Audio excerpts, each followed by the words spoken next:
Hello everybody, this is your boy Zeco, and today's video will be involving about one of the God Hand members and the only female members among them, Slan, who appeared in episode 74. Slan is as a God Hand members, and unlike her other fellow members, have influenced humanity through the cult of the goddess of flame, who hold a cannibalistic pagan bloody orgies and drugs that opens person's mind to vision the future of all, and all of that in her honor. She personifies lust and evil associated with, describing Femto's rape of Casca as thing of beauty. Her perspective is perverted to the point that even being run through the abdomen with the dragon slayer, while in one of her manifested forms merely sexually arousing her.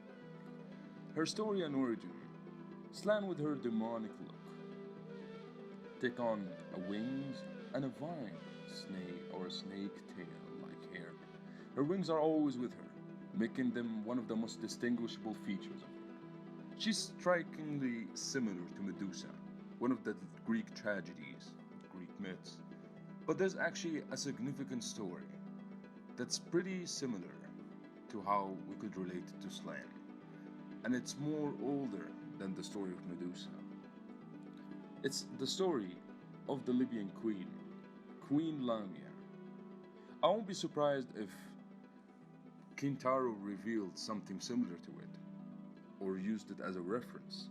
But however, here's the story of Queen Lamia, which is one of the classical themes in the mythology, involving the mythical land of modern-day Libya, and involves Zeus, king of the gods, who had many mistresses, and Hera, queen of the gods and Zeus' wife, who didn't like him having mistresses. Hera seemed to delight in causing mistresses pain.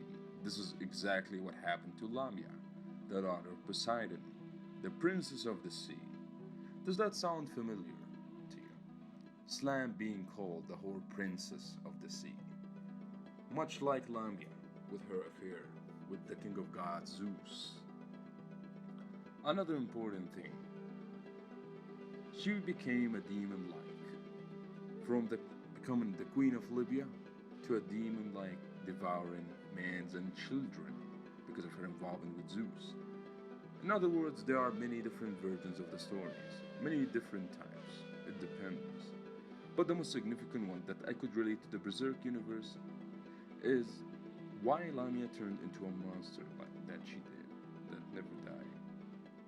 All that depends on the story and the way you read it. In some different aspects, Lamia turned herself into a monster that never dies, seducing and devouring man through her madness, suffering and grief, and her reach insanity. We could link that to Slan from her personality. It's both sharing a lot of similarity. Because Lamia, according to the myth, enjoyed pain. She wanted everything to end her misery, but she was never being able to die or either to sleep.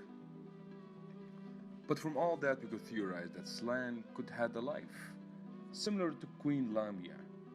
She may have been a queen, a mistress, who had an affair with the king or someone with a high status, or maybe the knight, just like Queen Charlotte or Princess Charlotte. Sorry if I'm wrong. She could have been sentenced to a level of torture that made her reach sanity, or maybe while her children were watching. She could have used the Bererkers to sacrifice her kids or someone beloved her like her fellow companions, and became one of the God Hand members under the manipulation of Void. Even if you noticed, Slan pays a high respect to Void, as she calls him Her Majesty, or His Majesty. Isn't that kinda strange? What do you guys think about this theory? I hope you guys enjoyed it. Peace out, and may the God Hand be with you.